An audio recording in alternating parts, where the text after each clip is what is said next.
Hello friends, welcome to our channel decode sociology. तो आज का जो ये क्लास है ये सोशल सर्टिफिकेशन का पार्ट 2 है। जैसा मैंने आपको बोला था कि सोशल सर्टिफिकेशन का पार्ट 2 आने वाला है। इसमें हम लोग मेनली थियोरिटिकल पर्सपेक्टिव देखेंगे, ठीक है। पार्ट 2 में कैसे different different theories and perspective social certification को लुकआउट करते हैं, ये हम लोग देखेंगे। इसमें जो मेन थिंकर्स हम लोग पढ़ेंगे वो Karl Marx, Max Weber, Davis and Moore, ठीक है, Melvin Tumin and Pierre Bourdieu को हम लोग देखेंगे, क्योंकि यही जो 1 2 3 4 5 है ना, यही 5 मेनली सोशल सर्टिफिकेशन के जितना भी क्वेश्चन आता है उसमें बार बार रिपीटेटिव इस पे क्वेश्चन आता है। आज का क्लास बिल्कुल मत मिस कीजिएगा फ्रेंड्स, क्योंकि ये वाला इतना ज्यादा आपके लिए ऑब्जेक्टिव टाइप का होने वाला है। सब्जेक्टिव तो होगा ही, साथ में इतना सारा ऑब्जेक्टिव होने वाला है जहां से डायरेक्ट क्वेश्चन पूछा जाता है, ठीक है। चलिए लेट्स स्टार्ट। थोड़ा मैं पहले रिकैप दे दूं पिछले क्लास में हम लोगों ने क्या किया था, ठीक है।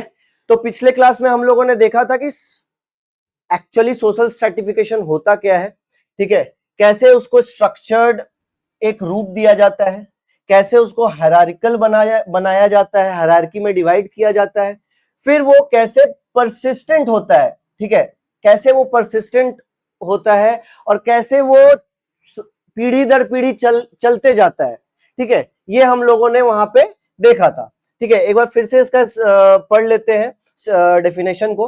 That social certification refers to the structured, ठीक है, सबसे पहला structured, hierarchical and relatively persistent distribution of resources, opportunities and privileges among individuals and groups, ठीक है। individuals and groups में ये कैसे resources को डिवाइड करता है, उसके बेसिस पे ये एक स्ट्रक्चर्ड वे बनाता है, वो हम लोग देखते हैं, ठीक है। और हम लोगों ने क्या क्या देखा था, इसके मीनिंग एंड कैरेक्टरिस्टिक्स को देखा था, ठीक है। इसके सोशल डिफरेंशिएशन क्या होता है, इनइक्वालिटी क्या होता है और सर्टिफिकेशन क्या होता है, इन तीनों के बीच में हम लोगों ने डिफरेंशिएशन देखा था। और क्या देखा था, economic, political, social and educational dimensions इसके क्या क्या होते हैं, ये देखा था हम लोगों ने। फिर स्टेटस, पावर एंड प्रेस्टीज क्या होता है, ये देखा था। सिस्टम्स देखा था, सिस्टम्स ऑफ सोशल सर्टिफिकेशन देखा था, जिसमें हम लोगों ने स्लेवरी एज अ सिस्टम पढ़ा था, स्टेट एज अ सिस्टम पढ़ा था, caste and class as a system हमने पढ़ा था। फिर उसके बाद ओपन एंड क्लोज सिस्टम भी पढ़ा था। साथ में साथ हम लोगों ने सोशल मोबिलिटी देखा था, कितने तरीके के सोशल मोबिलिटी होता है, अपवर्ड, डाउनवर्ड, वर्टिकल, हॉरिजॉन्टल, सारा हम लोगों ने ये चीज देखा था, ठीक है।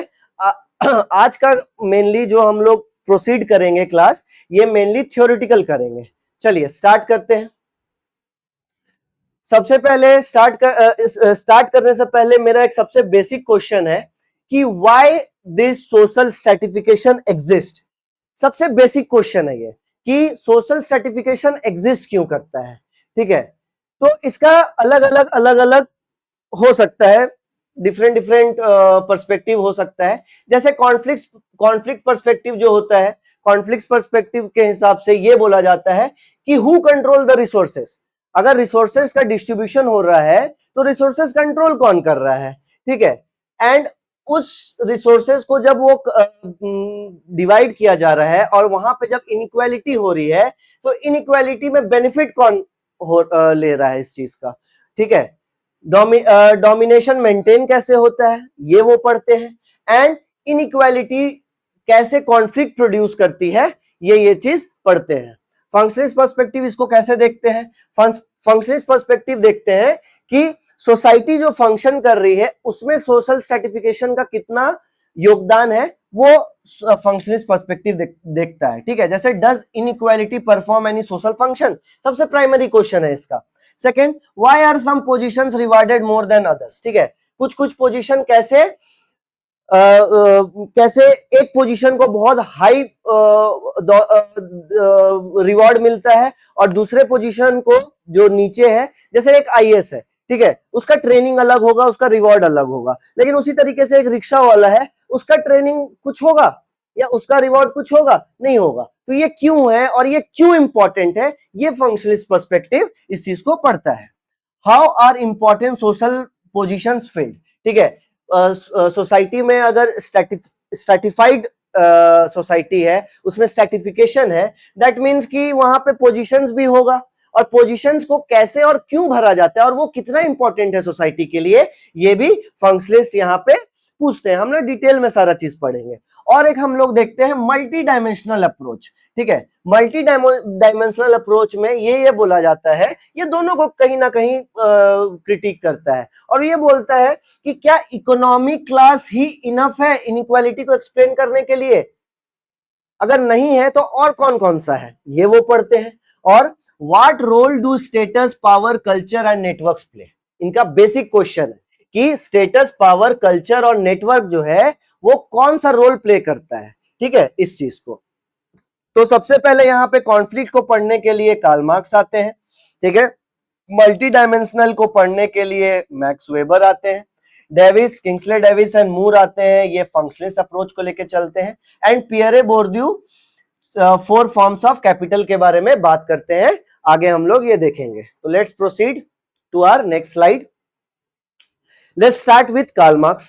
कार्ल मार्क्स का जो सबसे बेसिक स्ट्रैटिफिकेशन को लेके क्वेश्चन है वो है stratification as a class conflict.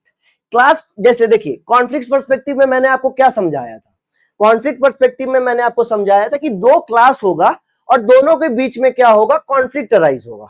ठीक है, कॉन्फ्लिक्ट क्यों अराइज होगा इसका आंसर कार्ल मार्क्स ने यहां पे दिया है। चलिए देखते हैं।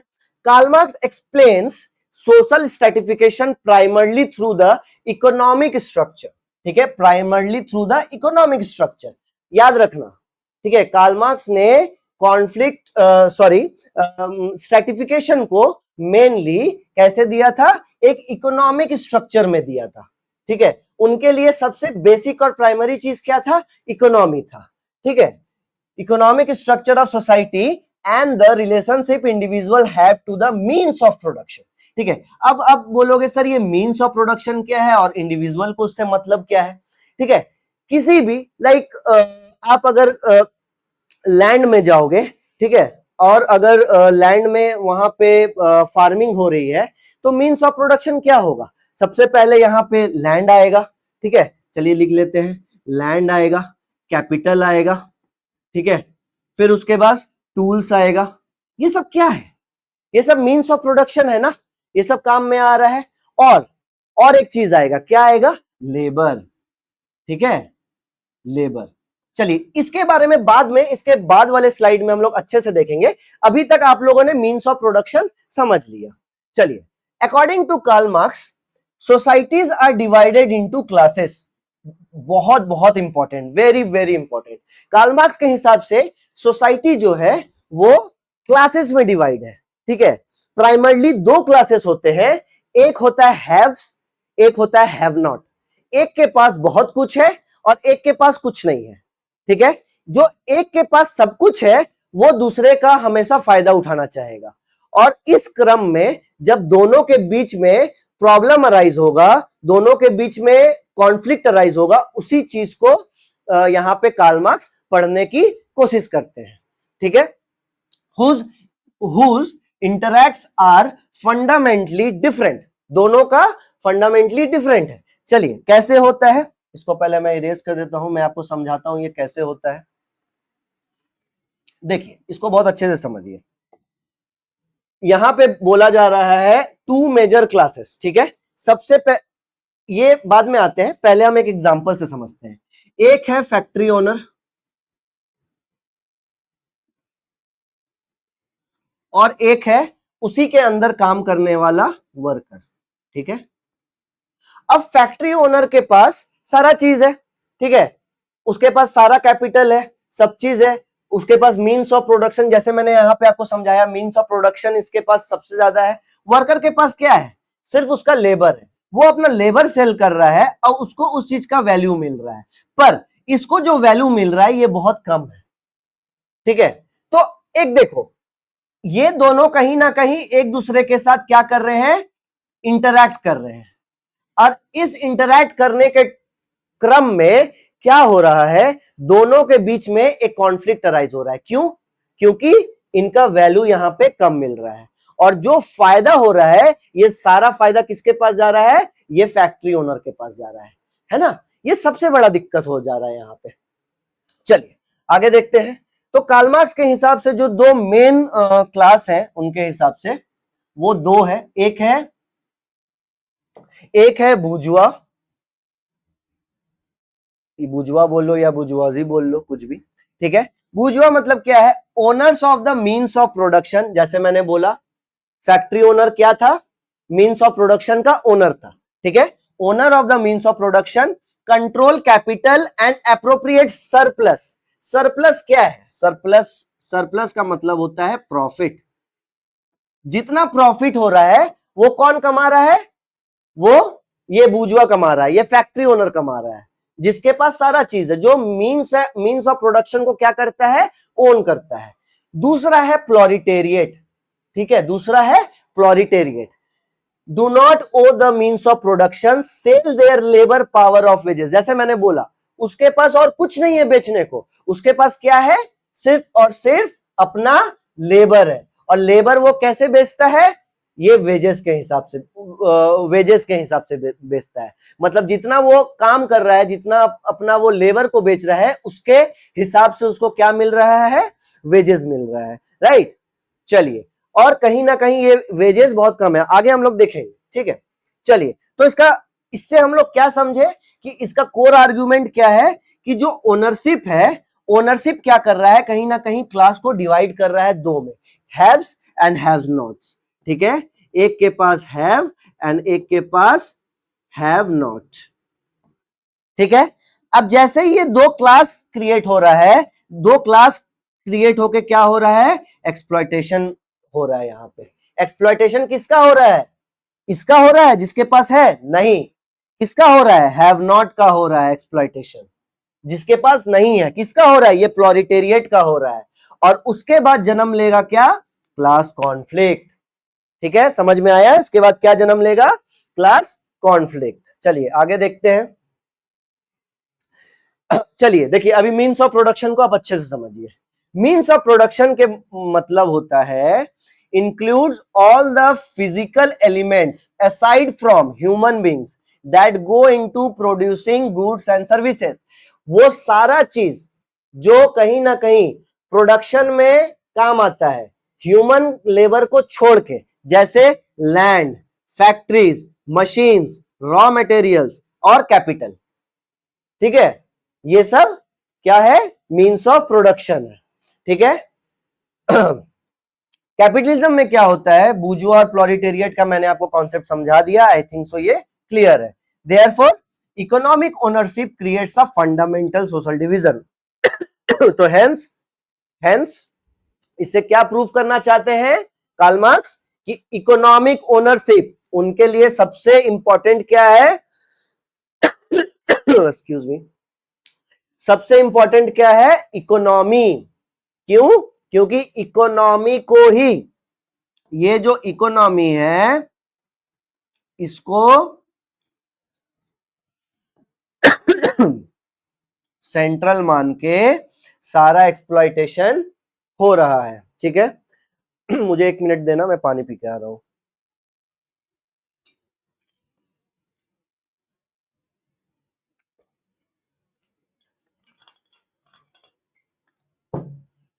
चलिए, कोई दिक्कत नहीं है, आगे बढ़ते हैं, ठीक है। चलिए, यहाँ पे की कॉन्सेप्ट मैंने आपके लिए ऐड किया है, देखिए इसको। Class is not simply about how much money someone earns, ठीक है। It is about one's structural relationship to the means of production. देखिए, ये बहुत इंपॉर्टेंट लाइन है। यहां पे कार्ल मार्क्स बोलना चाह रहे हैं कि ऐसा नहीं है भाई। फॉर एग्जाम्पल, एक बंदा है वो फैक्ट्री का ओनर है, दूसरा बंदा है वो लेबर है, ठीक है। फैक्ट्री का ओनर तो सरप्लस कमा लिया, प्रॉफिट कमा लिया, वैल्यू उसका निकल गया, उसका पैसा बन गया। लेकिन फैक्ट्री ओनर का क्या भाई?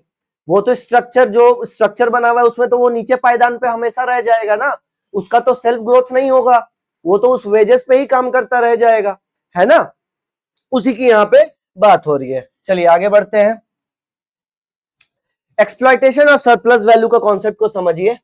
Marks argues that capitalist production involves the relationship of exploitation, ठीक है।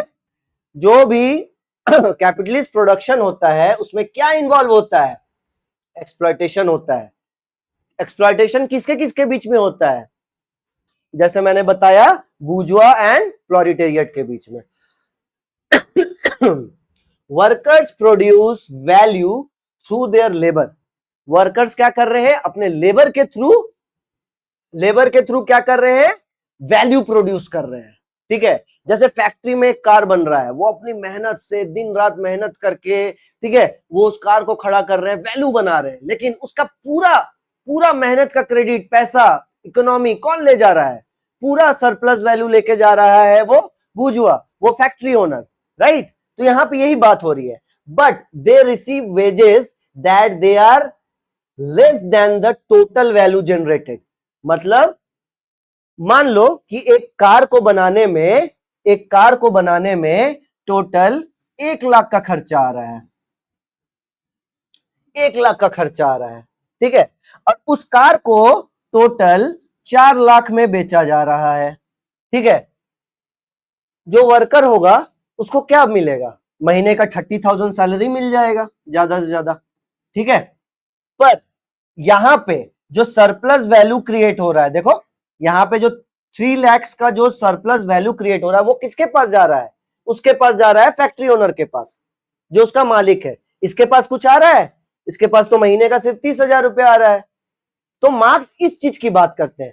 हालांकि इसका बहुत सारा क्रिटिसिज्म भी है, बाद में इसको बहुत क्रिटिसिज्म भी किया गया, वेबर ने इसका क्रिटिसिज्म किया कि भाई आप डायरेक्टली इस चीज को कैसे बोल रहे हो, ठीक है। मार्क्स ने जो आप डायरेक्टली आप जो बोल रहे हो, तो वेबर ने इस चीज को बोला कि इस चीज को आप तो डायरेक्टली क्रिटिक कर दे रहे हो कि ये गलत है, लेकिन शुरू में जो रिस्क फैक्टर है वो कौन उठा रहा है? वो भी तो वो उठा रहा है ना, ठीक है, फैक्ट्री ओनर उठा रहा है। ऐसा करके बहुत सारे कॉन्सेप्ट आए थे, पर इनका कॉन्सेप्ट भी कुछ गलत नहीं है, राइट? क्यों? क्योंकि इनका कॉन्सेप्ट ही इस चीज पे है कि they are receiving wages less, बहुत कम वेजेस मिल रहा है उनको। जितना वो काम कर रहे हैं उनको बस एक मास प्रोडक्शन के जैसा काम में लाया जा रहा है, और उससे ज्यादा और कुछ नहीं, ठीक है। चलो यहाँ पे एक वर्क फ्लो है, देख लेते हैं, सॉरी चार्ट फ्लो है, वो देख लेते हैं। वर्कर्स लेबर, वर्कर जो अपना लेबर दे रहा है, उसके बदले क्या हो रहा है? वैल्यू प्रोड्यूस किया जा रहा है। वैल्यू प्रोड्यूस से क्या हो रहा है? ठीक है, वर्कर को वेजेस मिल रहा है, बहुत छोटा सा वेजेस मिल रहा है, और सब surplus is appropriated by capitalist. और अल्टीमेटली किसके जेब में जा रहा है सरप्लस वैल्यू? फैक्ट्री ओनर या बूर्जुआ के, कैपिटलिस्ट के पास मेनली आप बोल सकते हो, ठीक है। Therefore capitalist accumulation is connected with the exploitation of labour, ठीक है। मेनली कैपिटलिस्ट का ये जो सर्कल है, ये जो सरप्लस वैल्यू, ये जो अमीर पे अमीर बनते जा रहे हैं कैपिटलिस्ट, वो किसके कंधे पे चढ़ के बन पा रहे हैं? वो इस लेबर के कंधे पे चढ़ के बन पा रहे हैं, ठीक है। अगर लेबर नहीं रहेगा, अगर वो उसके अंदर मेहनत नहीं करेगा, तो कहीं ना कहीं वो कैपिटलिस्ट भी अमीर नहीं रह पाएगा, ठीक है। चलिए आगे बढ़ते हैं। Class consciousness and class struggle बहुत इंपॉर्टेंट कॉन्सेप्ट है, सारा आज क्लियर करेंगे, ठीक है। क्लास कॉन्शियसनेस और क्लास स्ट्रगल एक बहुत अच्छा डिफरेंशिएशन है कार्ल मार्क्स का, एक इसी में स्ट्रैटिफिकेशन के एक थ्योरी में। क्या डिफरेंशिएशन है मैं आपको बताता हूं। क्लास कॉन्शियसनेस एक ऐसा ग्रुप ऑफ कॉन्शियसनेस को बोला जाता है जहां पे लोग, क्या होता है, एक वर्कर, जैसे मैं एग्जांपल से अगर बोलूं, एक वर्कर ही एक वर्कर का दुख बांट सकता है, समझ सकता है, ठीक है, तभी वहां पे कॉन्शियसनेस आ सकता है, तभी वहां पे समानता आ सकती है। लेकिन क्या एक वर्कर का दुख क्या एक कैपिटलिस्ट समझ सकता है? नहीं समझ सकता है, ठीक है। तो इसीलिए यहां पे क्लास कॉन्शियस और क्लास स्ट्रगल आएगा। क्लास कॉन्शियस वहां पे आएगा जहां पे अगर कोई लेबर अपना दुख एक लेबर से बांट रहा है, तो वहां पे क्या होगा? हाँ भाई मैं भी समझ रहा हूं, मैं भी इसी चीज से पीड़ित हूं। पर क्लास स्ट्रगल कहां पे आएगा? जब वहां पे गुस्सा आएगा, ठीक है। लेबर अपना दुख बताने जा रहा है, कैपिटलिस्ट के पास टाइम नहीं है, उसको मतलब नहीं है, तो वहां पे आएगा कॉन्फ्लिक्ट, वहां पे आएगा स्ट्रगल। तो उस चीज की बात हो रही है, चलो देख लेते हैं। क्लास कॉन्शियसनेस मतलब workers become aware that they share common interest. देखो मैंने बोला ना, दे शेयर कॉमन इंटरेस्ट, ठीक है, and common conditions of exploitation, इसीलिए यहां से आया class in itself and class for itself का क्वेश्चन, सॉरी थ्योरी। ठीक है, चलिए, और क्लास स्ट्रगल में क्या हो रहा है, when opposing class interest, opposing class में कौन आएगा, ओनर एंड कौन आ जाएगा, वर्कर, इसमें कौन आ जाएगा, वर्कर,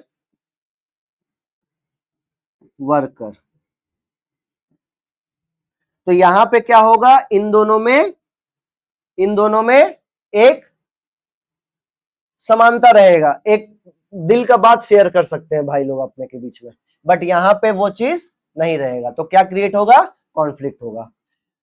ठीक है, interest become concept and organized conflict between classes develops, क्या डेवलप होगा, कॉन्फ्लिक्ट, देखो है ना, कॉन्फ्लिक्ट डेवलप होगा। चलिए आगे बढ़ते हैं जल्दी से, अब आते हैं मैक्स वेबर पे। मैक्स वेबर इनका कार्ल मार्क्स का कॉन्सेप्ट को बिल्कुल खारिज करते हैं। ठीक है, इनका मल्टी डायमेंशनल अप्रोच रहता है। ठीक है, unlike Marx Weber argues that social stratification can not be explain through economic class alone.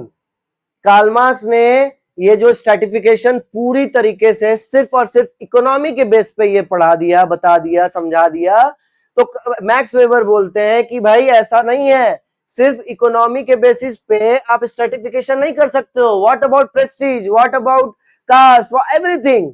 ठीक है, कहां से उसको, कहां से आप सोशल स्टेटस को कहां लेके जाओगे, प्रेस्टीज को कहां लेके जाओगे, राइट। सिर्फ इकोनॉमी नहीं होता है ना, इकोनॉमी के अलावा भी तो बहुत सारा चीज है ना। ठीक है, वो इस चीज को बोलते हैं। तो वेबर ने यहाँ पे 3 major dimension of social stratification दिया। Very very very important, direct question आता है यहाँ पे, ग्रेजुएशन, मास्टर्स या नेट जेआरएफ का जो प्रिपरेशन कर रहे हैं उन सबके लिए बहुत इंपॉर्टेंट है ये। ठीक है, उन्होंने सबसे पहले दिया class.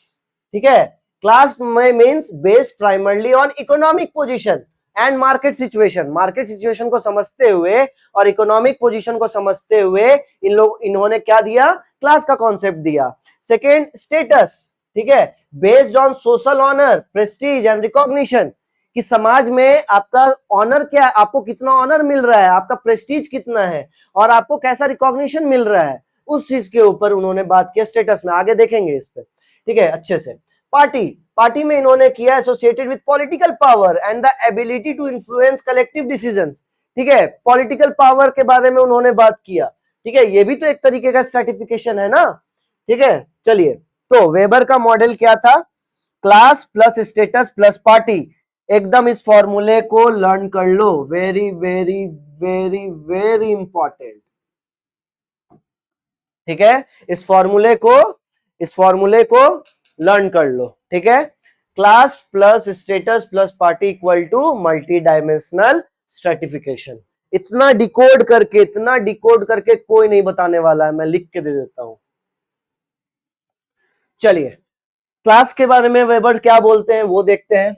For Weber, class is related to an individual's economic positions, individual का economic position and market situation, वो मार्केट सिचुएशन को समझते हैं और इंडिविजुअल के इकोनॉमिक पोजीशंस को समझते हैं।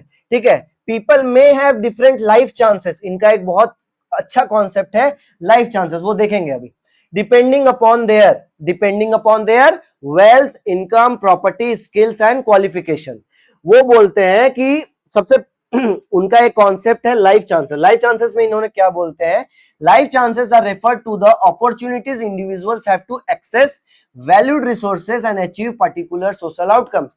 कि ऐसा टाइप ऑफ चांसेस जहां पे इंडिविजुअल क्या करता है, वो क्रिएट करता है वैल्यूड रिसोर्स, उसको एक्सेस करता है वैल्यूड रिसोर्स को, और कहीं ना कहीं सोशल आउटकम्स को अचीव करता है। और उसको अचीव करने के लिए उसको बहुत सारा चीजें चाहिए होता है, जैसे वेल्थ चाहिए होता है, इनकम चाहिए होता है, प्रॉपर्टी चाहिए होता है, स्किल्स चाहिए होता है, और कहीं ना कहीं क्वालिफिकेशंस भी चाहिए होता है। ठीक है, therefore economic inequality influences people's opportunity in life, कहीं ना कहीं वो पीपल का अपॉर्चुनिटी को इन्फ्लुएंस करता है। ठीक है, चलिए आगे बढ़ते हैं, क्लास हमने देख लिया, आगे बढ़ते हैं स्टेटस। स्टेटस से वेबर का मेनली कॉन्सेप्ट था कि वो सोशल ऑनर, प्रेस्टीज, एस्टीम, उससे esteem associated with an individual और सोशल ग्रुप का या इंडिविजुअल का सोसाइटी में क्या सोशल ऑनर है, उसका क्या प्रेस्टीज है, एक्सक्यूज मी, उसका एस्टीम, उसका एसोसिएटेड कैसे है, इन सब के बारे में वो बात करते हैं। और ये सब चीज कैसे डिस्टिंग्विश होती है, उसके लाइफस्टाइल से, उसका कंजम्पशन पैटर्न से, वो कैसा कंजम्पशन करता है, कैसे वो अपना दिनचर्या चला रहा है, किस हिसाब से चला रहा है, उसका क्या औहदा है, इस हिसाब से उसका ऑनर, उसका प्रेस्टीज, वो कैसे इंटरैक्ट करता है सोसाइटी में, सोशल इंटरेक्शन, और उसका सोसाइटी में रिकॉग्निशन क्या है, सोशल रिकॉग्निशन। ठीक है, चलिए इंपॉर्टेंट पॉइंट यहां पे क्या है देख लेते हैं। Economic class and social status do not always correspond perfectly. ठीक है, अब इसके बारे में वो ये बोलना चाह रहे हैं कि इकोनॉमिक क्लास और सोशल स्टेटस एक दूसरे के साथ मैच हो जाए वो जरूरी नहीं है। ठीक है, वो ओवरलैप कर सकते हैं। ठीक है, कैसे हम लोग देखते हैं। एक पर्सन के पास हाई इकोनॉमिक पोजीशन हो सकता है, साथ में लो प्रेस्टीज भी हो सकता है। हालांकि ये कम होता है इंडियन सोसाइटी में, लेकिन हो सकता है ना कि उसके पास बहुत हाई इकोनॉमिक पोजीशन हो। ठीक है, जैसे फॉर एग्जांपल एक मिनिस्टर का लेते हैं।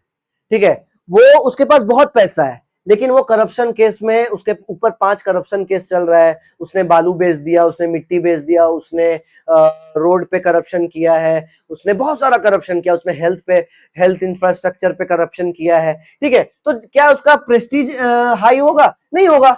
ऑब्वियसली उसका सोसाइटी में प्रेस्टीज लो होगा। ठीक है, चलिए, और एक moderate economic position, high social Prestige, जैसे एक प्रोफेसर। ठीक है, जैसे एक प्रोफेसर, जैसे एक टीचर, जैसे एक स्कूल का टीचर आप एग्जांपल ले लो। प्रोफेसर चलो बहुत अच्छा, ऊपर का हम लोग चले गए, एक स्कूल टीचर का ले लो। एक स्कूल टीचर में हम लोग क्या देखते हैं कि हो सकता है कि उसका इकोनॉमिक पोजीशन थोड़ा कम हो, वो ईएमआई जोड़ जोड़ के कार ले रहा हो। ठीक है, ईएमआई जोड़ जोड़ के वो अपना घर लिया हो, वो फ्लैट लिया हो। ठीक है, लेकिन उसका सोसाइटी में औहदा क्या है? बहुत ऊपर है, उसका प्रेस्टीज बहुत ऊपर है, उसका बहुत अच्छा, इतना मतलब ईमानदारी से उसको देखा जाता है। उसका जो मतलब क्या उसको बोलेंगे, उसका प्रेस्टीज जो है सोसाइटी में बहुत ऊपर है। राइट, ठीक है, हाई सोशल प्रेस्टीज। चलो आगे बढ़ते हैं। पार्टी से मेनली वेबर का पॉलिटिकल पार्टी एंड पावर से मतलब है। ठीक है, Weber introduces party as another dimension of stratification. A party refers to an organized group seeking to influence decision and exercise power. Party वो इस चीज को बोल रहे हैं जो क्या सीख कर रहा है, सीकिंग इन्फ्लुएंस डिसीजंस, जो डिसीजंस को इन्फ्लुएंस कर सके और पावर को एक्सरसाइज कर पाए, उसी को पार्टी बोला जा रहा है। और पॉलिटिकल पार्टी क्या इन्वॉल्व करना चाहिए? इन्फ्लुएंस ओवर डिसीजन मेकिंग, उनके पास एक स्ट्रॉन्ग डिसीजन मेकिंग पावर होना चाहिए, ऑर्गेनाइजेशंस के ऊपर उनका कंट्रोल होना चाहिए, उनके पास एक पॉलिटिकल अथॉरिटी होना चाहिए, कलेक्टिव एक्शन वो ले सके तुरंत, ऐसा उनका पावर होना चाहिए, एंड पब्लिक डिसीजंस को वो शेप कर सके। ठीक है, ठीक है, ऐसा। जैसे एक मिनिस्टर का बात कर लेते हैं, चलिए यहां पे एक एग्जांपल है। A person may not be extremely wealthy but may possess a significant political influence. एक मिनिस्टर है, हो सकता है कि उसके पास पैसा ज्यादा ना हो। फॉर एग्जांपल हमने बहुत सारा एग्जांपल देखा है, जैसे उड़ीसा में ही आप एक मुझे अभी नाम याद नहीं आ रहा है, वहां के एक एमपी हैं जो अभी भी सॉरी एमएलए हैं जो अभी भी विधानसभा जाते हैं साइकिल में।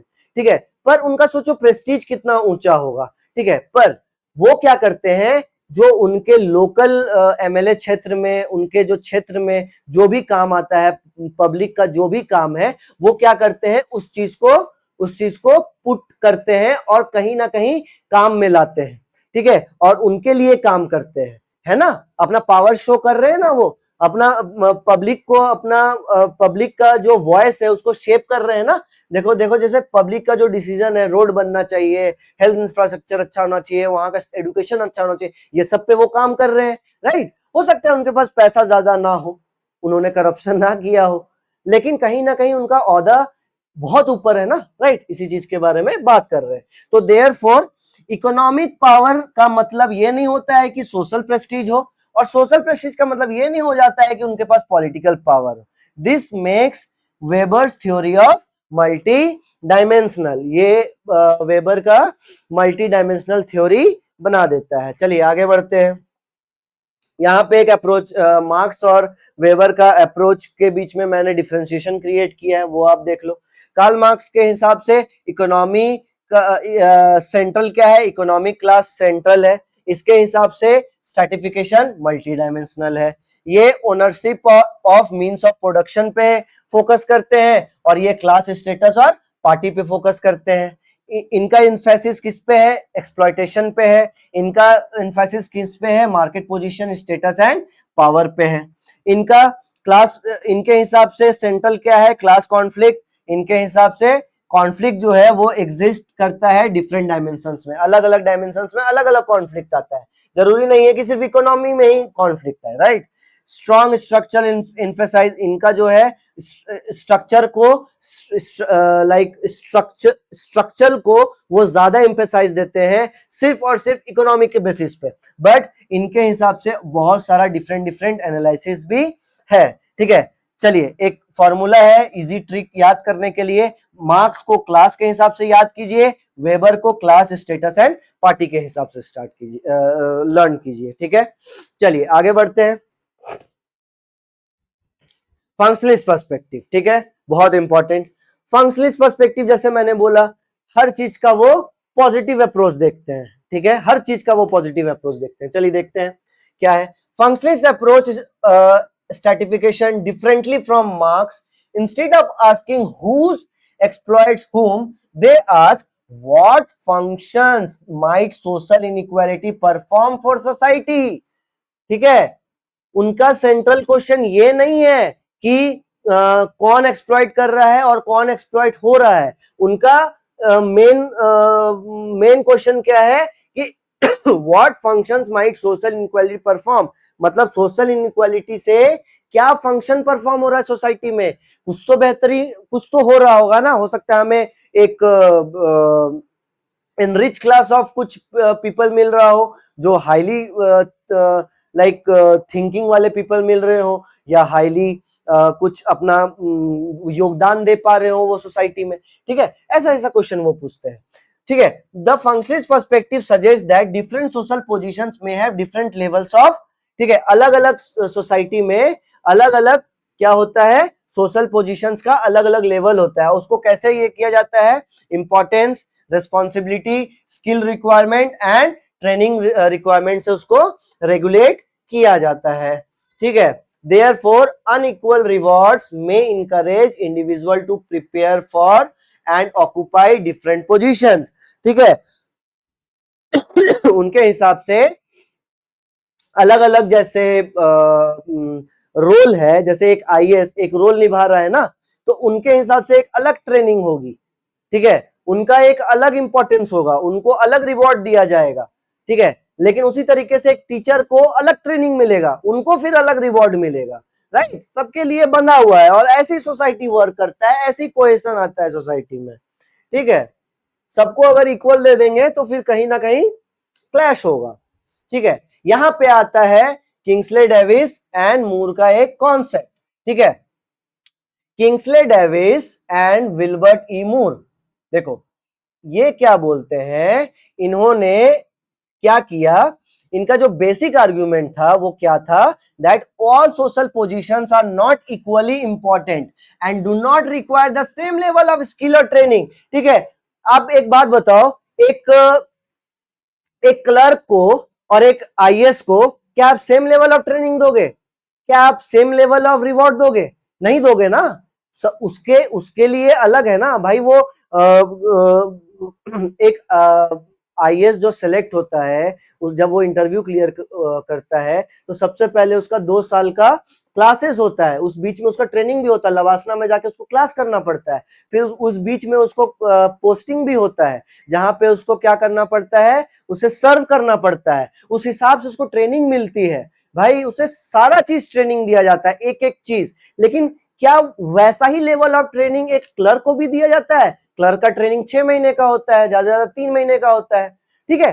तो डिफरेंट डिफरेंट डिफरेंट जो पोजीशंस है, डिफरेंट डिफरेंट जो रोल है, उसके लिए डिफरेंट डिफरेंट टाइप्स ऑफ क्या होता है, ट्रेनिंग्स होता है, राइट। स्किल के लिए, स्किल और ट्रेनिंग के लिए, यही विल्बर्ट मूर और किंग्सले डेविस बोलते हैं, ठीक है। तो उनके हिसाब से जो कुछ पोजीशंस के लिए एक एक्सटेंसिव ट्रेनिंग होनी चाहिए, ठीक है। क्यों? क्योंकि उनको ग्रेटर रिस्पॉन्सिबिलिटी भी मिलनी चाहिए उस हिसाब से, और are considered more functionally important. क्यों? क्योंकि उनके हिसाब से वो फंक्शनली ज्यादा इंपॉर्टेंट है। ऑब्वियसली भाई, एक आईएएस जब सेलेक्ट होगा, सेलेक्ट होके एक पूरा जिला संभालेगा भाई। सबसे पहले वो एसडीएम बनेगा, एसडीएम बनने के बाद जब वो डीएम बनेगा ना, वो एडीएम के बाद फिर वो जब डीएम बनेगा, वो पूरा एक जिला संभाल रहा होगा, पूरा जिला का लॉ एंड ऑर्डर एडमिनिस्ट्रेशन पूरा संभालेगा, एक क्लर्क नहीं संभाल पाएगा, ठीक है। उस हिसाब से वो फंक्शनली इंपॉर्टेंट हुआ ना, राइट। चलिए आगे बढ़ते हैं। Therefore societies attach different rewards to different positions. I hope मैं जस्टिस कर पाया हूं इस चीज के लिए। आगे बढ़ता हूं। चलिए, व्हाई रिवॉर्ड्स अनइक्वल? रिवॉर्ड्स क्यों अनइक्वल होता है, इसको मैं आप थोड़ा पॉज करके देख लेना, बहुत लंबा वीडियो हो जाएगा, इसलिए मैं नहीं समझा रहा हूं, क्योंकि पिछले ही स्लाइड में मैंने समझा दिया। मैं बस ये चार्ट समझा रहा हूं। देखो, जो डिफरेंट पोजीशंस होता है उसको डिफरेंट स्किल्स चाहिए होता है। जैसे मैंने बताया, एक आईएएस होता है, उसको अलग उसके पास एक अलग स्किल होता है, उस हिसाब से उसको ट्रेनिंग मिलती है, और एक क्लर्क को अलग, ठीक है। उसको अलग अलग रिवॉर्ड्स मिलता है, उस हिसाब से उसको मोटिवेशन होता है, और उस हिसाब से उसको रोल एलोकेट किया जाता है। आप इसको एक बार देख लेना पॉज करके, ठीक है। आगे बढ़ते हैं, कोई दिक्कत नहीं है। चलो, अब मेल्विन ट्यूमिन जो है, मेल्विन ट्यूमिन क्या करते हैं, इन दोनों को क्रिटिक करते हैं। वो बोलते हैं कि नहीं, ऐसा जरूरी नहीं है, ठीक है। वो मेनली डिसफंक्शन के बारे में बात करते हैं। तो Melvin Tumin challenged the assumption that stratification is necessarily function, ठीक है। जो फंक्शनलिस्ट बोलते हैं, फंक्शनलिस्ट क्या बोलते हैं कि स्ट्रैटिफिकेशन जो ये जो आप फंक्शनल बता रहे हो, ये जो आप नेसेसरी बता रहे हो, इंपॉर्टेंट बता रहे हो, ये ऐसा नहीं है, ये डिसफंक्शन है, ठीक है। कैसे है मैं बता रहा हूं। वो आर्ग्यू करते हैं कि inequality can restrict opportunities. Inequality क्या कर सकता है, अपॉर्चुनिटी को रेस्ट्रिक्ट कर सकता है। जैसे मैंने अपने पिछले वाले लेक्चर में बताया था कि एक आईएएस का जो बेटा है और एक जो रिक्शा वाला का बेटा है, आईएएस का बेटा को शुरू से वैसा ही सब चीज रिसोर्सेस मिलते हुए आया है। उसको अच्छा खाना मिला है, उसको अच्छा एजुकेशन मिला है, उसको अच्छा कपड़ा मिला है, उसको एक अच्छा इन्वायरमेंट मिला है, उसको एक अच्छा गाइडेंस मिला है। वो ऑब्वियसली वो अपने लाइफ में अच्छा करेगा, ठीक है। लेकिन एक रिक्शा वाले बेटे को ना तो अच्छा एक गाइडेंस मिल पाया है, ना तो उसको पढ़ने के लिए अच्छा एक इन्वायरमेंट मिल पाया है, तो वो कहाँ से एक्सेल कर पाएगा। बहुत कम ऐसे होते हैं जो एक्सेल कर पाते हैं, राइट। तो वो इस बारे में बात करते रहे हैं। Second, privileges group can preserve there advantage. जैसे मैंने बोला, जो प्रिविलेज्ड ग्रुप होंगे वो इस अपॉर्चुनिटी को ज्यादा अच्छे से यूज करेंगे, ठीक है। Unequal rewards can reproduce existing inequalities. आप आईएएस को जो आप दे रहे हो सारा चीज, ठीक है, आप दे तो दे रहे हो, लेकिन उस हिसाब से उसका पूरा पीढ़ी दर पीढ़ी वैसे ही चलते आ रहा है ना, उसको रिसोर्सेस वैसे ही डिस्ट्रीब्यूट हो रहा है। पर आप बाकी रिक्शा वाले के लिए क्या कर रहे हो, उसके लिए भी तो कुछ सोचना होगा ना। चलिए, access to education and training is itself unequal. जैसे मैंने बताया, ठीक है, एजुकेशन और ट्रेनिंग हर किसी को इक्वल नहीं मिल रहा है, हर किसी को अलग अलग मिल रहा है, जिसके वजह से क्या हो रहा है, इनइक्वालिटी बढ़ रही है सोसाइटी में, लोगों के बीच में। इसी बारे में वो बात कर रहे हैं। कहीं ना कहीं ये भी सही है, ऑब्वियसली, ठीक है। Social positions may not always be rewarded according to their actual functional importance, ठीक है। फंक्शनल इंपॉर्टेंस, जैसे ट्यूमिन बोलना चाह रहे हैं कि फंक्शनल इंपॉर्टेंस के हिसाब से रिवॉर्ड नहीं मिल रहा है। रिवॉर्ड इसलिए मिल रहा है क्योंकि एक आईएएस को आपने वो दर्जा दे दिया है, आपने वो मान लिया है कि वही सर्वे सर्वा है, वही सब कुछ है, इसीलिए आपने उसको सब चीज आप प्रेस्टीज दे रहे हो, आप उसको रिवॉर्ड दे रहे हो। बाकी क्लर्क का क्या भाई, काम तो वो भी कर रहा है ना, 8 घंटा 10 घंटा, राइट। वो भी 9 बजे आ रहा है, 5 बजे निकल रहा है, ठीक है, काम तो वो भी कर रहा है भाई, उसको और रिवॉर्ड दो ताकि वो आगे ग्रो कर पाए, उसका फैमिली ग्रो कर पाए, इस बारे में वो बात करते हैं। ठीक है, कहीं ना कहीं आप देखोगे तो ट्यूमिंग जो है ना वो थोड़ा मोड़ा कार्ल मार्क्स से ये बात को रिलेट कर पा रहे हैं, राइट। चलिए चलिए, एक यहाँ पे क्वेश्चन है, इसको आप कमेंट में मुझे बताना कि क्या क्वेश्चन का क्या आंसर होना चाहिए। डज इनइक्वालिटी मोटिवेट पीपल और does it prevent some people from getting opportunities in the first place. ठीक है, इनइक्वालिटी आदमी को मोटिवेट करता है या जो ऑलरेडी ऊपर पायदान पे है, ऊंचे पोजीशन पे है, उनको ही बेनिफिट किए जा रहा है। ठीक है, इसका आंसर आपको ट्यूमिन के क्रिटिक में कहीं ना कहीं मिल जाएगा। आप इसे लिख सकते हो, जो आप गेट के लिए प्रिपरेशन करो या आईआईटीज वगैरह में अभी भी जो क्वेश्चन आता है आपका सब्जेक्टिव, उसमें ये सब क्वेश्चंस आते हैं। ठीक है, आपको लिखना पड़ेगा, तो डायरेक्टली आप इसको ट्यूमिन से कनेक्ट कर सकते हो। चलिए आगे बढ़ते हैं। चलिए, अब डेविस और मूर का डेविस मूर एंड ट्यूमिन का बीच में जो मेन डिबेट था, तो डेविस एंड मूर का मेन स्ट्रैटिफिकेशन वो फंक्शनल तरीके से देखते हैं और ये स्ट्रैटिफिकेशन को पोटेंशियल डिसफंक्शन के तरह देखते हैं। जैसे मैंने बोला, वो क्या है, स्ट्रैटिफिकेशन उनके हिसाब से डिसफंक्शन क्रिएट करता है। ठीक है, इनके हिसाब से ये मोटिवेशन को इनकरेज करता है। ठीक है, helps allocate people two positions में बांटता है। ठीक है, अलग अलग लोगों को अलग अलग रोल्स को रिवॉर्ड किए करता है एंड सोशल ऑर्डर कहीं ना कहीं मेंटेन करने में हेल्प करता है। ठीक है, कंट्रीब्यूट करता है। मेल्विन ट्यूमिन बोलते हैं कि नहीं, ये क्या करता है, अनइक्वल अपॉर्चुनिटीज क्रिएट करता है। ठीक है, साथ ही साथ ये क्या करता है, प्रिविलेज रिप्रोड्यूस करता है और कहीं ना कहीं ये रेस्ट्रिक्ट करता है सोशल मोबिलिटी रेस्ट्रिक्ट करता है and prevent talented individuals from accessing positions. ठीक है, और जो सच में टैलेंटेड है, जो सच में कुछ आगे करना चाहते हैं, पढ़ना चाहते हैं, उनको ये मौका ही नहीं मिल पाता है कि वो आगे बढ़ पाए, उनको ऐसा इन्वायरमेंट ही नहीं मिल पाता है। जैसे मैंने एग्जांपल दिया एक रिक्शे वाले का बेटा, ठीक है, या बेटी, एनीवन। ठीक है, चलो आगे बढ़ते हैं। अब आते हैं बहुत एक मेजर थिंकर पियरे बोर्दू। ठीक है, पियरे बोर्दू का क्या है, मल्टीपल फॉर्म्स ऑफ कैपिटल। अब वो भी थोड़ा सा मार्क्स को मतलब बोल सकते हो क्रिटिक करके या उसको एक्सटेंड करके वो बोलते हैं कि सिर्फ कैपिटल को आप इकोनॉमिक कैपिटल मत देखिए, इनके हिसाब से टोटल 4 तरीके का कैपिटल होता है, इन्होंने दिया था। ठीक है, क्या क्या देखा था, हम लोग देखते हैं। Pierre Bourdieu expands the understanding of social inequality beyond economic resources। जैसे मैंने बोला, इकोनॉमिक रिसोर्सेस के बियॉन्ड जाके उन्होंने इस चीज को देखा। He identifies different forms of capital, ठीक है, that influences social positions and life chances। ठीक है, मैक्स वेबर के जो लाइफ चांसेस था उसको उन्होंने बोला कि बहुत तरीके का ऐसे कैपिटल है जो हमारे डे टू डे लाइफ में हमारे काम आते हैं और कहीं ना कहीं हमारे सोसाइटी में हमें एक एग्जिस्टेंस देते हैं।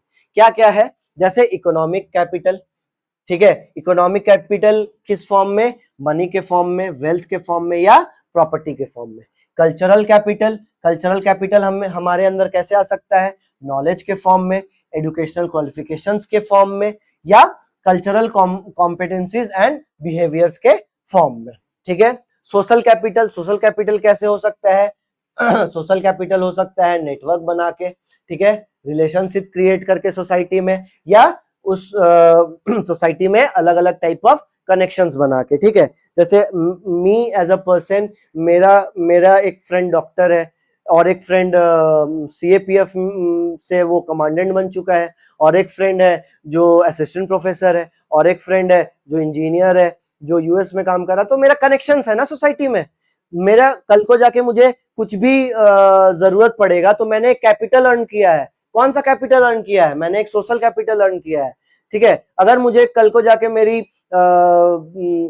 हेल्थ खराब होगी, अगर मुझे पेट में दर्द होगा या मेरी हड्डी टूट जाएगी, तो मैं क्या करूंगा, मैं उस डॉक्टर को फोन करूंगा, हाँ भाई Vishnu what are you doing, I am facing this problem, please मुझे हेल्प करो। तो मैंने क्या किया है, मैंने एक सोशल कैपिटल बनाया है, राइट? तभी तो मैं डॉक्टर विष्णु को कॉल कर पा रहा हूँ, ऑर्थोपेडिक्स को, राइट?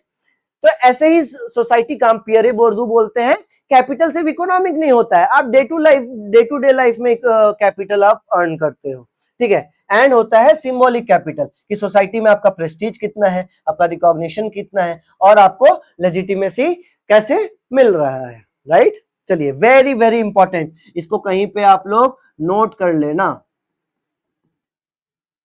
डायरेक्ट क्वेश्चन आता है सीयूटी पीजी में, नेट जेआरएफ में, ये डायरेक्ट एकदम उठा के क्वेश्चन दे देता है कि 4 टाइप्स ऑफ कैपिटल के बारे में किसने बात किया है, डायरेक्ट आंसर होगा पियरे बोर्दू, ठीक है?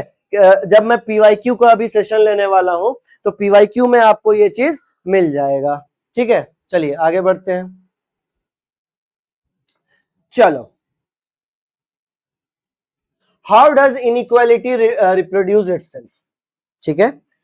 तो पियरे बोर्दू आर्ग्यू करते हैं कि inequality can be reproduce across generations because individuals do not inherit only money, they can also inherit cultural knowledge, educational advantages, social networks, social recognition, familiarity with dominant culture practices, ठीक है?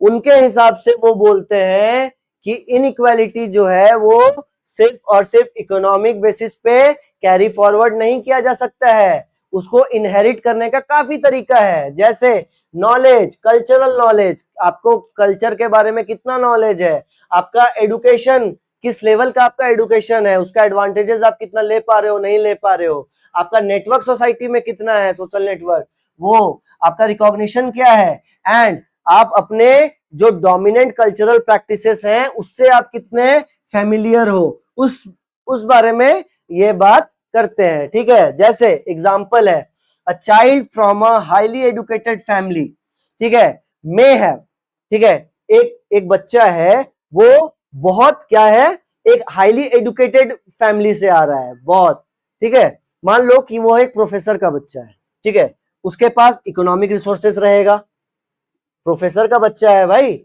Obviously उसके पास पहला economic resource रहेगा, second educational support हमेशा रहेगा, कभी भी उसको किताब कॉपी कुछ चीज का जरूरत उसको उस चीज को कमी फील नहीं होगा, उसको हमेशा उस चीज को मिलेगा, ठीक है? उसको कल्चरल नॉलेज उसको घर से मिलेगा, उसकी घर की माहौल ही इतनी अच्छी है, वो उठता बैठता ही होगा प्रोफेसर्स के साथ, चाचा चाची भी प्रोफेसर्स, उसके पापा के दोस्त प्रोफेसर, सब कोई, ठीक है? उसका एक इंटेलेक्चुअल फैमिली में वो बड़ा हो रहा है, तो उसका कल्चरल नॉलेज सोचो कितना होगा, और साथ ही साथ उसका सोशल नेटवर्क भी काफी बड़ा होगा, ठीक है?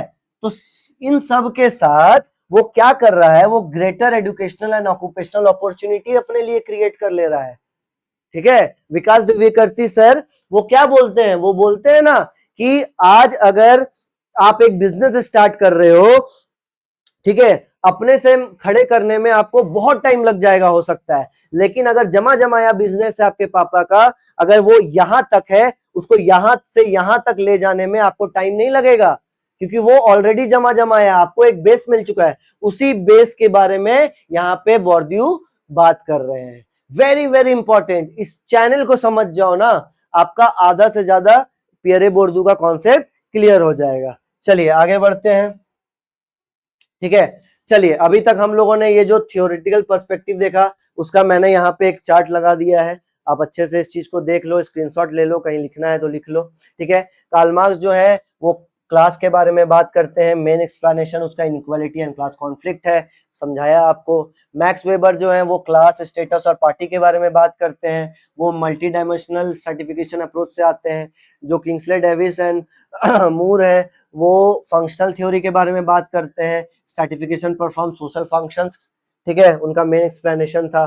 ट्यूमिन इन्हीं को क्रिटिक करते हैं, क्रिटिक करके क्या बोलते हैं कि स्ट्रैटिफिकेशन कैन रिप्रोड्यूस इनइक्वालिटी, कहीं ना कहीं वो कार्ल मार्क्स से सहमत थे। और पियरे बोर्दू तो एक नया कॉन्सेप्ट लेके आते हैं मैक्स वेबर के साथ जोड़ के, वो कैपिटल का लाते हैं, और कैपिटल के साथ वो economic, culture, social and symbolic resources के बारे में बात करते हैं, ठीक है?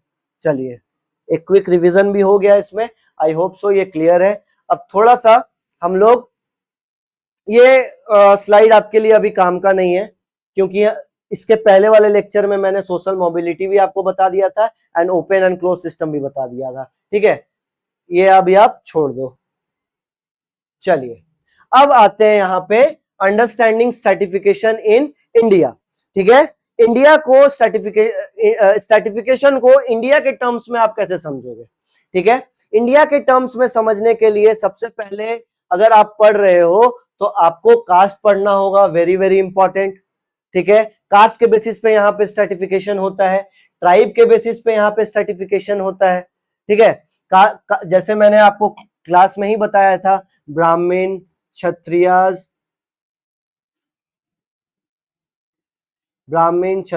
वैश्यास, शूद्रास, ये चार एक कास्ट में डिवाइडेड है, जिसको क्या है, स्ट्रैटिफाइड किया गया है। क्लास के बेसिस पे इंडिया कर सकते हैं, जेंडर, ठीक है, मैस्कुलिनिटी, फेमिनिटी, ठीक है, इस बेसिस पे सर्टिफिकेशन होता है। रूरल और अर्बन के बीच में सर्टिफिकेशन होता है। ठीक है, बहुत सारा जो अर्बन लोगों को, मैं अभी दिल्ली में रह के जितना रिसोर्सेस को मैं उस पे क्या कर सकता हूं कि मैं उस रिसोर्सेस को यूज कर सकता हूं या उसको हासिल कर सकता हूं, एक अर्बन सोसाइटी में रह के वो पॉसिबल नहीं है। ठीक है, एडुकेशनल बहुत बहुत इंपॉर्टेंट। ठीक है, चलिए कुछ इंपॉर्टेंट थिंकर्स अगर सर्टिफिकेशन को आप पढ़ोगे तो एमएन श्रीनिवास और ए आर देसाई आ जाते हैं। ए आर देसाई एक मार्क्सिस्ट, डायरेक्ट क्वेश्चन आता है। ठीक है, who is the Marxist, Indian Marxist who studied certification, तो डायरेक्टली वो ए आर देसाई का आ जाएगा। एमएन श्रीनिवास ने संस्कृताइजेशन का कॉन्सेप्ट दिया। संस्कृताइजेशन मतलब होता है कि जब, जैसे ये शूद्र है, ठीक है, शूद्र कास्ट जब अपने ब्राह्मण्स के कॉपी करके ये अपना मोबिलिटी को ऊपर करने के लिए चाहते हैं और उसे कॉपी करके अपना रहन सहन वैसे ही करना चाहते हैं, उस कॉपी करने के प्रोसेस को संस्कृताइजेशन बोलते हैं। डोमिनेंट कास्ट का कॉन्सेप्ट देते हैं, वेस्टर्नाइजेशन का कॉन्सेप्ट देते हैं। A R Desai Marxist approach to Indian society में मार्क्सिस्ट अप्रोच लाते हैं और कहीं ना कहीं वो क्लास स्ट्रक्चर की बारे में बात करते हैं। ठीक है, चलिए इंडियन पॉइंट के हिसाब से Indian certification can not be understood through caste और क्लास अलोन। कास्ट और क्लास से सिर्फ नहीं समझा जा सकता है, ऐसा मत समझना कि सिर्फ कास्ट और क्लास से ही इंडिया को समझ सकते हैं। ठीक है, हमें कास्ट, क्लास, जेंडर और पावर इंटरसेक्ट करके देखना होगा। इंटरसेक्ट मतलब, देखो मैं एक चीज बता रहा हूं, इंटरसेक्शनलिटी हमने किम्बरले क्रेनशॉ का पढ़ा था ना, है ना, याद है ना? वहां पे देखो फॉर एग्जाम्पल यहां पे इंटरसेक्ट हो रहा है जेंडर, कास्ट, ठीक है, और क्या आ जाएगा, क्लास एंड पावर। ठीक है, फॉर एग्जाम्पल एक फीमेल के बारे में बात हो रहा है, इंडियन फीमेल के बारे में बात हो रहा है, ठीक है, जिसका कास्ट लो कास्ट है, शूद्र कास्ट से आती है। ऑब्वियसली जेंडर में भी उसको हमेशा नीचे पायदान पे रखा जाता है, क्लास भी उसका नीचे है, और पावर से भी ऑब्वियसली वो हमेशा मेल डोमिनेटेड सोसाइटी में रही है, तो वो पैट्रियार्कल सोसाइटी में हमेशा पावर उसको नीचे। देखो ये कहीं ना कहीं वो इंटरसेक्ट कर रहा है ना सारा चीज, है ना?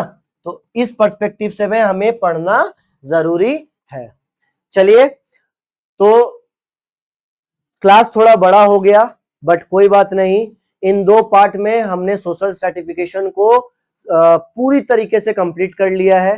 ठीक है, अभी वैसे स्टूडेंट जो ग्रेजुएशन में हैं, जो सोशल सर्टिफिकेशन को पढ़ रहे हैं, ठीक है, मास्टर्स में है, जो सीयूटी पीजी देने वाले हैं, या नेट जेआरएफ का भी जो प्रिपरेशन कर रहे हैं, ठीक है, उनके लिए ये बहुत इंपॉर्टेंट होने वाला है। प्लीज आप इस क्लास को देखिए, ठीक है, और रिव्यूज दीजिए कैसा हुआ, और साथ ही साथ आपका अपना ही क्लास है डिकोड सोशियोलॉजी, आप इसको प्रमोट कीजिए, लाइक कीजिए, सब्सक्राइब कीजिए एंड शेयर कीजिए। Thank you very very much.